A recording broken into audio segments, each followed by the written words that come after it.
Hello everyone, আশা করি সকলে ভালো আছো। তোমাদের সকলকে স্বাগত জানাচ্ছি আমার ইউটিউব চ্যানেলে। আজকের বিষয় হচ্ছে ক্লাস 9-এর সরণ, দ্রুতি, বেগ ও ত্বরণ এই চ্যাপ্টারের সেকেন্ড পার্ট। এর আগের ভিডিওটিতে আমরা এই রাশিগুলি সম্পর্কে বিস্তারিত আলোচনা করেছি। তোমরা যারা আগের ভিডিওটি দেখোনি, ডেসক্রিপশন বক্সে ভিডিওটির লিঙ্ক দেওয়া থাকবে, অবশ্যই দেখে নেবে। আজকে আমরা এই চ্যাপ্টারের থিওরি পার্টটা পুরোটা শেষ করব এবং কিছু গুরুত্বপূর্ণ প্রশ্ন নিয়ে আলোচনা করব। তো কথা না বলে চলো শুরু করি।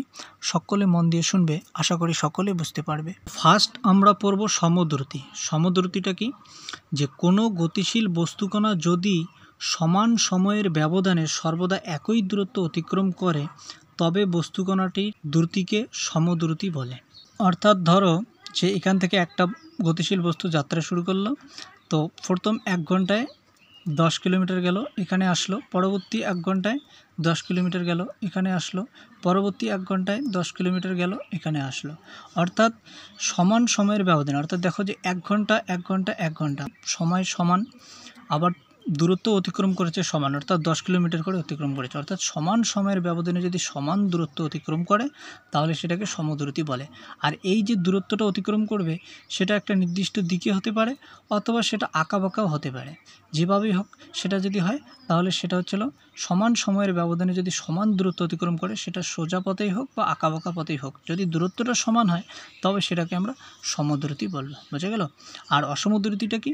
যে সমান সময়ের ব্যবধানে যদি সমান দূরত্ব অতিক্রম না করে, অর্থাৎ দেখা গেলো প্রথম 1 ঘন্টায় গেল 10 কিলোমিটার, পরবর্তী 1 ঘন্টায় গেল 11 কিলোমিটার, পরবর্তী 1 ঘন্টায় গেল 12 কিলোমিটার, অর্থাৎ সময়টা একই, দূরত্ব অতিক্রম করছে আলাদা আলাদা। অর্থাৎ সমান সময়ের ব্যবধানে যদি বিভিন্ন রকম দূরত্ব অতিক্রম করে তবে সেটাকে আমরা অসমদ্রুতি বলবো।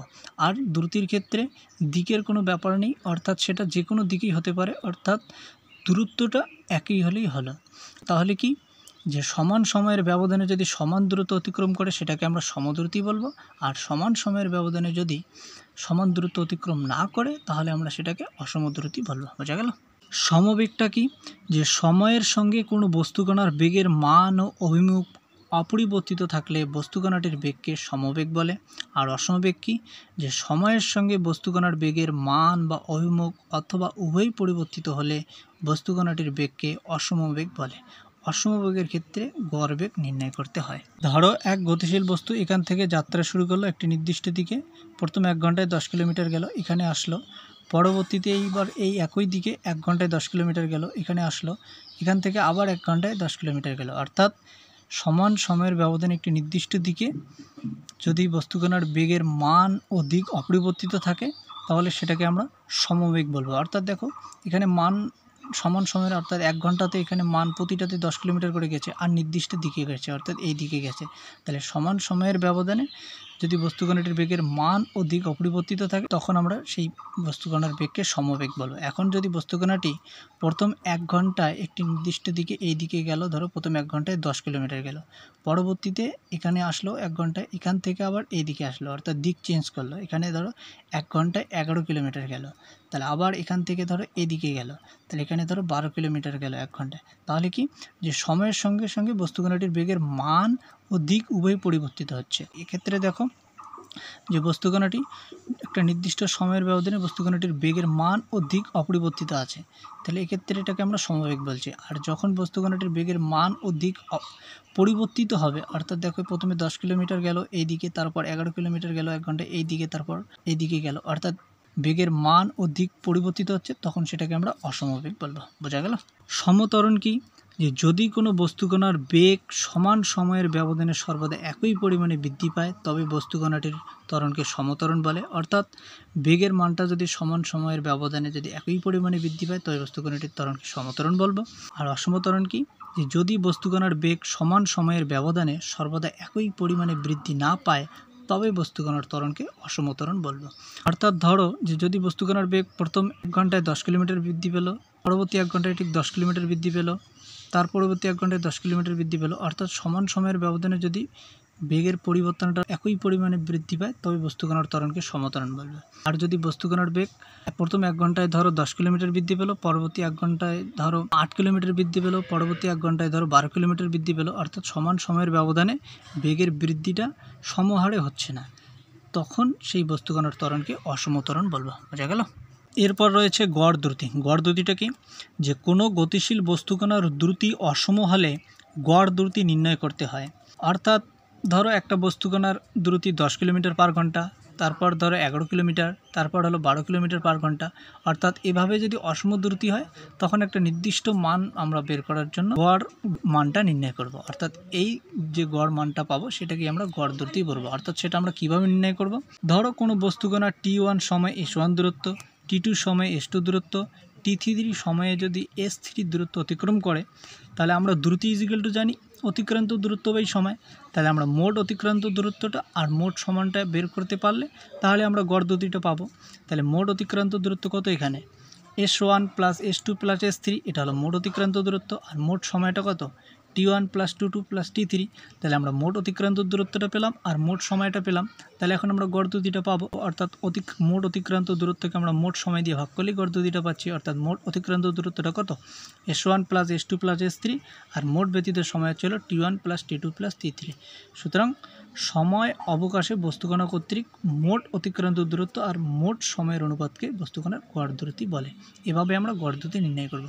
এছাড়াও দেখো, যদি এভাবে দেওয়া থাকে যে কোনো বস্তু T1 সময় V1 দ্রুতিতে, T2 সময় V2 দ্রুতিতে, T3 সময় V3 দ্রুতিতে চললে বস্তুর গড় দ্রুতি বের করতে গেলে আমাদের ঠিক মাথায় রাখতে হবে মোট অতিক্রান্ত দূরত্ব আর মোট সময়টা লাগবে। তাহলে মোট এখানে দ্রুতি দেওয়া আছে, অতিক্রান্ত দূরত্বটা তাহলে কীভাবে বের করব? দ্রুতি ইজিক্যাল টু, যেহেতু আমরা জানি অতিক্রান্ত দূরত্ব বাই সময়, তাহলে আমরা অতিক্রান্ত দূরত্ব ইজিক্যাল টু কী পাবো?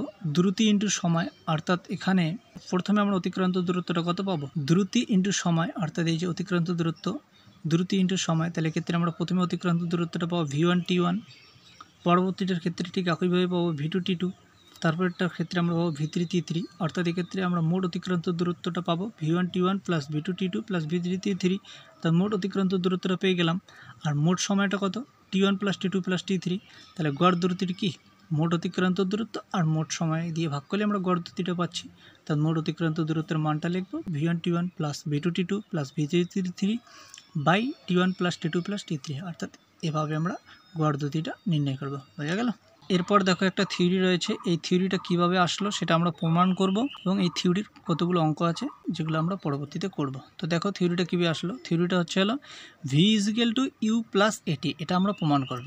আমরা জানি V হচ্ছে হলো অন্তিম বেগ, ইউ হচ্ছে প্রাথমিক বেগ বস্তুকণার, আর এ হচ্ছে ত্বরণ, আর টি হচ্ছে হলো সময়।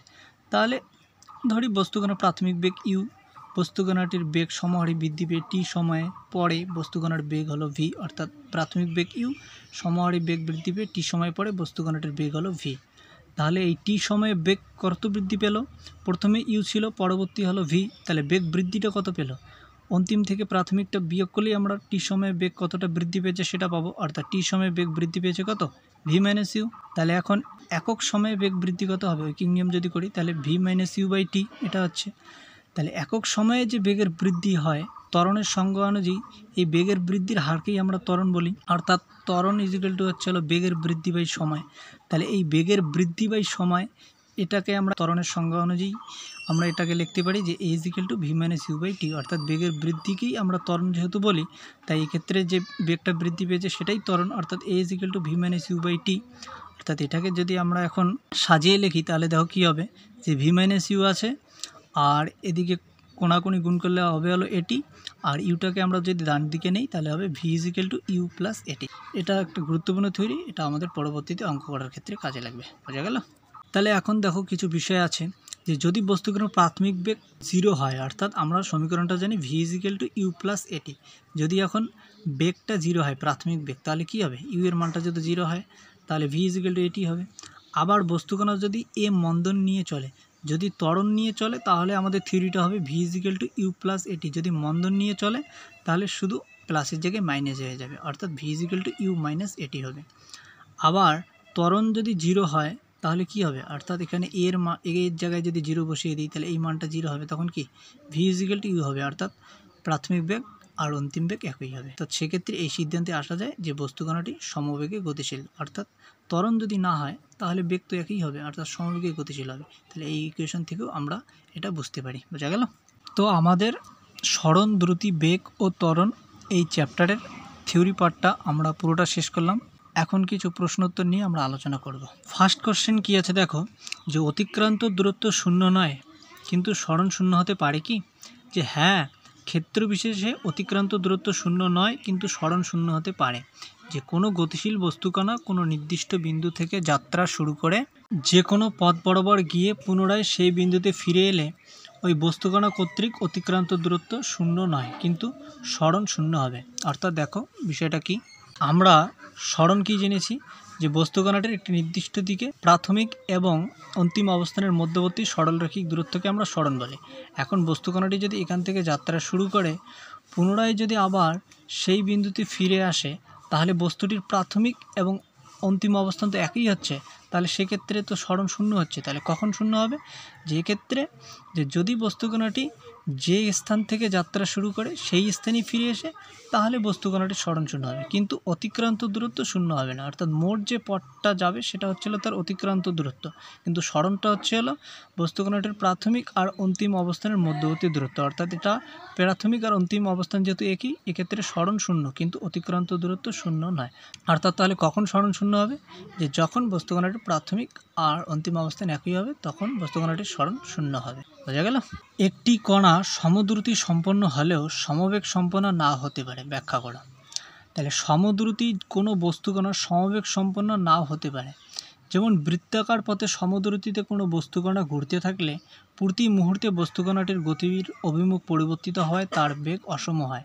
আবার কোনো বস্তুকণা সমদ্রুতিতে আঁকাবাঁকা পথে চলতে থাকলে বস্তুকণার গতি সমবেগ সম্পন্ন নয়, কারণ এর গতির অভিমুখ বা বেগ সময়ের সঙ্গে বদলে যায়। যদি বস্তুকণাটি বৃত্তাকার পথে ঘোরে তাহলে কি হয়? যেহেতু গতিবেগ প্রতি মুহূর্তে পরিবর্তিত হয়, তাহলে বেগ অসম, তাহলে সেক্ষেত্রে আমাদের সমবেগ সম্পন্ন হবে না। অর্থাৎ বৃত্তাকার পথে সমদ্রুতিতে কোনো বস্তুকণা ঘুরতে থাকলে প্রতি মুহূর্তে বস্তুকণাটির গতির অভিমুখ পরিবর্তিত হয়, বেগ অসম হয়, সেক্ষেত্রে আমরা সমবেগ পাচ্ছি না। আর যদি বস্তুকণা সমদ্রুতিতে আঁকাবাঁকা পথে চলে সেক্ষেত্রেও আমরা সমবেগ পাচ্ছি না। অর্থাৎ বস্তুকণা সমবেগ সম্পন্ন হলে সমদ্রুতি সম্পন্ন হবেই, কিন্তু সমদ্রুতি যদি সম্পন্ন হয় তাহলে সমবেগ সম্পন্ন নাও হতে পারে। কখন হবে না? যদি বস্তুকণাটি বৃত্তাকার পথে ঘোরে আর যদি আঁকাবাঁকা পথে চলে সেক্ষেত্রে। বোঝা গেল? এরপর রয়েছে কোনো বস্তুকণার বেগ আছে কিন্তু ত্বরণ নেই, এরকম হতে পারে কি? অথবা কোনো বস্তুকণার ত্বরণ শূন্য হলেও বেগ শূন্য না হতে পারে, ব্যাখ্যা করো। আমরা ত্বরণ মানে জানি বেগের পরিবর্তনের হারকে ত্বরণ বলি। অর্থাৎ বেগ যদি একটা নির্দিষ্ট হারে বাড়ে তখন সেটাকে আমরা বলি ত্বরণ। তাহলে এখন যদি বস্তুকণা সমবেগে চলে তাহলে তো বেগ বৃদ্ধি পাবে না, অর্থাৎ সেক্ষেত্রে ত্বরণ হবে না। অর্থাৎ যখন সমবেগে চলবে তখন বেগের পরিবর্তন কত? 0। অতএব বস্তুকণার ত্বরণও শূন্য। অর্থাৎ বস্তুকণা সমবেগে চললে তার বেগ থাকে কিন্তু ত্বরণ থাকে না। বোঝা গেল? যে কোনো বস্তুকণার বেগ আছে কিন্তু ত্বরণ নেই, কখন হবে? যে যখন বস্তুকণা সমবেগে চলবে তখন বস্তুকণার বেগ থাকবে কিন্তু ত্বরণ থাকবে না। এরপর রয়েছে যে কোনো বস্তুকণার বেগ শূন্য হলেও ত্বরণ থাকতে পারে কি? যে গতিবেগ শূন্য হলেও বস্তুকণার ত্বরণ থাকতে পারে। কখন? যে কোনো বস্তুকণাকে খাড়া ওপরের দিকে ছুড়ে দিলে তার গতিবেগ ক্রমশ কমতে থাকে, এক সময় শূন্য হয়। অর্থাৎ একটা ক্রিকেট বলকে যদি উপরের দিকে ছুড়ে দাও তাহলে সেই বলটা উপরের দিকে উঠতে উঠতে উপরের একটা নির্দিষ্ট জায়গায় সেই বলটার গতিবেগ কমতে কমতে সেখানে গতিবেগ শূন্য হবে। অর্থাৎ তাহলে সেক্ষেত্রে বেগ শূন্য হয়ে গেল, কিন্তু তখনও সেই বলটার উপর একটা অভিকর্ষজ ত্বরণ ক্রিয়া করে পৃথিবী সবসময় তার নিজ কেন্দ্রের দিকে। অর্থাৎ কি? যে গতিবেগ শূন্য হলেও বস্তুকণার ত্বরণ থাকতে পারে। কখন? যে বস্তুকণাকে খাড়া উপরের দিকে ছুড়ে দিলে তার গতিবেগ ক্রমশ কমতে থাকে, এক সময় শূন্য হয়, কিন্তু তখনও তার অভিকর্ষজ ত্বরণ থাকে। বোঝা গেল? ত্বরণের এককে প্রতি সেকেন্ড কথাটি দুবার আসে কেন? অথবা ত্বরণের এককে সময়ের একক দুবার ব্যবহৃত হয় কেন? ত্বরণের এককে প্রতি সেকেন্ড কথাটি দুবার আসে, একবার বেগ বোঝাবার জন্য আর একবার বেগ পরিবর্তনের হার বোঝাবার জন্য। তো সেটা কিভাবে দেখো, আমি বোঝাচ্ছি তোমাদের। আমরা ত্বরণ কাকে বলে কি জানি? যে কোনো গতিশীল বস্তুকণার বেগ যদি ক্রমশ বাড়তে থাকে, সময়ের সাপেক্ষে বস্তুকণার বেগ পরিবর্তনের হারকে ত্বরণ বলে। অর্থাৎ ত্বরণ হচ্ছে হলো বেগ পরিবর্তনের হার, অর্থাৎ বেগের বৃদ্ধি বাই সময়। তাহলে আমাদের এখন বলেছে যে ত্বরণের এককে প্রতি সেকেন্ড কথাটি দুবার আসে কেন, বা সময়ের একক দুবার ব্যবহৃত হয় কেন। তাহলে একবার আমরা ত্বরণের এককে সময় কখন পাচ্ছি? এই বেগের বৃদ্ধির হারকে বোঝাবার জন্য আমরা একটা সময় পাচ্ছি।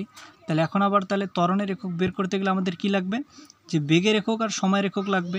আবার বেগের একক আমরা জানি যে সরণের একক বাই সময়ের একক। তাহলে এখন ত্বরণের এককটা কি পাচ্ছি? তাহলে বেগের এককের জায়গায় আমরা এটা লিখব সরণের একক বাই সময়ের একক। আর একটা সময়ের একক এখানে থেকে যাচ্ছে, অর্থাৎ ত্বরণ ইজিক্যাল টু আমরা জানছি বেগের বৃদ্ধি বাই সময়, তাহলে একটা সময় পাচ্ছি আমরা বেগের বৃদ্ধির হারকে বোঝাবার জন্য। আর একটা সময় কখন পাচ্ছি, যে এই বেগ যেহেতু আমরা জানি সরণ বাই সময়, বেগটা বোঝাবার জন্য আর একটা সময় পাচ্ছি। তাহলে ত্বরণের এককে সময় কেন দুটো পাচ্ছি, একটা বেগের বৃদ্ধির হারকে বোঝাবার জন্য এক সময় পাচ্ছি, আর একটা বেগ বোঝাবার জন্য সময় পাচ্ছি। বোঝা গেল?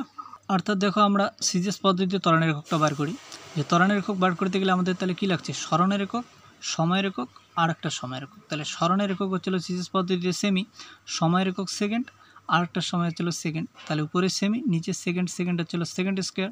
তাহলে এটা সাজিয়ে লিখলে আমাদের কী হবে, সেমি dot second to the power -2, অর্থাৎ কী হচ্ছে, এককে সেকেন্ড কথাটি দুবার আসছে। বোঝা গেল বিষয়টা? কোনো বস্তুকণার ত্বরণ ও বেগের অভিমুখ পরস্পর বিপরীতমুখী হতে পারে কি, যে কোনো বস্তুকণার ত্বরণ ও বেগের অভিমুখ পরস্পর বিপরীতমুখী হতে পারে কখন, যে যেমন ভূপৃষ্ঠ থেকে কোনো বস্তুকণাকে উপরের দিকে ছুড়লে বেগ ঊর্ধ্বমুখী হলেও বস্তুকণাটির উপর ক্রিয়াশীল যে অভিকর্ষজ ত্বরণ সেটা নিম্নমুখী। অর্থাৎ কোনো বস্তুকণাকে যখন আমরা উপরের দিকে ছুড়ে দেব তখন বেগটা তো উপরের দিকে ক্রিয়াশীল, কিন্তু অভিকর্ষজ ত্বরণটা নিম্নমুখী। অর্থাৎ তাহলে কি, যে কোনো বস্তুকণার বেগ ও ত্বরণ পরস্পর বিপরীতমুখী কখন, যে যখন একটা বস্তুকণাকে আমরা উপরের দিকে ছুড়ে দেবো তখন। বোঝা গেল? আজকে আমরা সরণ, দ্রুতি, বেগ, ত্বরণ এই চ্যাপ্টারের থিওরি পার্ট এবং বোধমূলক প্রশ্নোত্তর নিয়ে আলোচনা শেষ করলাম। এর পরবর্তী এক ভিডিওর মাধ্যমে আমরা সমস্ত প্রশ্নোত্তর নিয়ে আলোচনা শেষ করব। তো আজকে এই পর্যন্তই। তোমাদের ক্লাসটা কেমন লাগলো অবশ্যই কমেন্ট বক্সে জানাবে, তোমাদের কমেন্টসের অপেক্ষায় রইলাম। তোমরা সকলে ভিডিওটা শেয়ার করে দিবে তোমাদের বন্ধুদের মধ্যে, এবং অবশ্যই চ্যানেলটা সাবস্ক্রাইব করবে এবং পাশের থাকা বেল আইকনটা ক্লিক করবে পরবর্তী ভিডিওর নোটিফিকেশনের জন্য। সবাই ভালো থেকো, টাটা।